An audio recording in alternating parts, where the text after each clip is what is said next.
Hello વિદ્યાર્થી મિત્રો, આજના વિડીયો લેક્ચરમાં આપણે ઓડિટિંગનો MCQ જોઈશું. નીચેના પૈકી કયા પગલાં ઓડિટરને માલની ઉચાપત શોધવામાં મદદરૂપ નથી? ઓપ્શન પહેલો, જો માલ વપરાશના પ્રમાણો નક્કી કરેલા હોય તો ખરેખર થયેલ વપરાશને પ્રમાણે વપરાશ સરખાવી શકાય. ઓપ્શન બી, ખરીદી અંગે ઓર્ડરની નકલ, આવક માલ રજિસ્ટર તથા ડિલિવરી આપવામાં આવે છે તેની ચકાસણી કરવી. ઓપ્શન સી, મોટા જથ્થામાં માલની ખરીદી કરી હોય ત્યારે જ્યારે માલની ડિલિવરી આપવામાં આવે ત્યારે ઓડિટરે જાતે હાજર રહેવું જોઈએ. ઓપ્શન ડી, વેચાણ બાબતમાં મળેલ ઓર્ડર, ડિલિવરી ચલણની નકલ અને માલની જાવક રજિસ્ટરની ચકાસણી કરવી જોઈએ.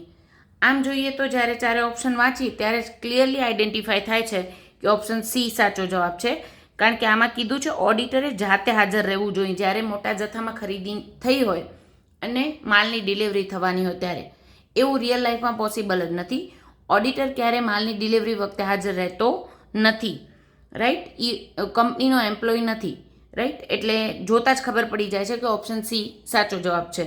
આ સિવાયના 3 ઓપ્શનમાં કીધું હતું, ઓપ્શન બી અને ડીમાં ખરીદી વખતે અને વેચાણ વખતે જ્યારે જે ઓર્ડરની નકલ હોય, એટલે કે કોઈ પણ વાઉચર છે, ખરીદી હોય તો આવક માલનું રજિસ્ટર, ઓર્ડરની નકલ અને ડિલિવરી આપવામાં આવે એ ત્રણેય માલ સરખા જ છે એની ચકાસણી કરી લેવાય.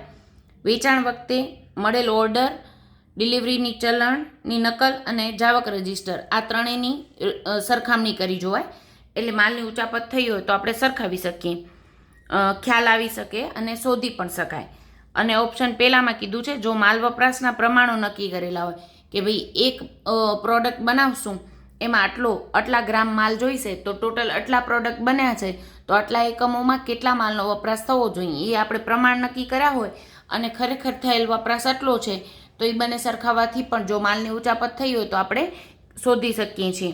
એટલે ઓપ્શન સી છે એ આપણો સાચો જવાબ છે કે એના દ્વારા આપણે માલની ઉચાપત શોધી કાઢવામાં એ મદદરૂપ નથી કે આપણે ઓડિટરને બોલાવીએ જ્યારે વધુ માલની ડિલિવરી હોય.